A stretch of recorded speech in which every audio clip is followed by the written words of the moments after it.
Now, they're called Shockjocks for a reason, but every now and again a talkback radio host manages to say something truly shocking. And this week, it was John Law's turn. You mean a number of males were sexually abusing you when you were 6 years old? Was it in any way your fault? You weren't provocative? I was a little girl, so I don't think so, John. No, I was just a little girl. Suggesting that a 6-year-old or 16-year-old has contributed to the incest that they've suffered or the abuse that they've suffered is really not on. It has to stop. It's kind of amazing this even needs to be pointed out in the 21st century. But old Golden Tonsils is 77. Maybe he's just out of touch. We see victim blaming quite commonly. But at least Lawsy did apologise this morning. If I created any ambiguity at all about my compassion or sorrow or understanding of what Carol had been through, then I am truly sorry. Well said, John. End of story. Anyway, you can all go to hell. Oh, for heaven's sake. Anyway, John Laws is far from the first talkback star to provoke outrage. There was this.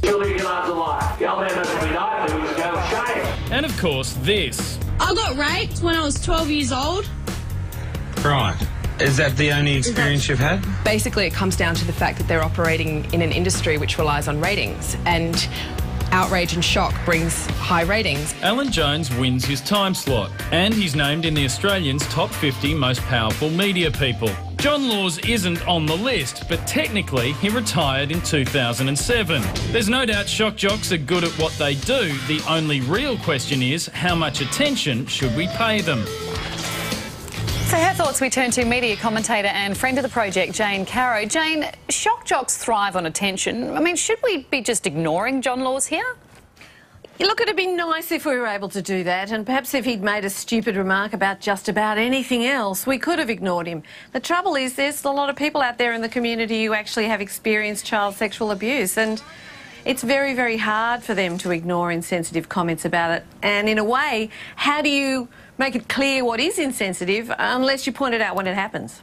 But doesn't this go a little bit beyond just insensitivity and I guess goes beyond your regular shock jock fare of some casual xenophobia here and there? This is beyond the pale, isn't it? Yeah, I think you're right. It is beyond the pale, particularly when you blame the 6-year-old child for her own abuse. Doesn't it mean that there has to come a point where it's no longer good enough to say, oh, well, they just say this, maybe we should ignore them, or this allows us to have some bigger debate? Doesn't there come a point where you say, actually, this is and should be impossible to do on air? Maybe, but I'm not very into censoring things because I think the attitudes are there. People will say those things casually anywhere, and if it's said in the public arena, it's better to have it out there, it's better to have those views exposed, and it's better for us to be able to say why they are so beyond the pale and so wrong. I don't think banning them and making them go underground makes them go away. I think talking about them has more chance of making them go away, to be honest. Jane, it's safe to say that your Shockjocks have the biggest radio audience in the country. What is it about them that attracts so many listeners? Well, the fact that they're going to create an emotional reaction. They're going to outrage people. They're going to upset people.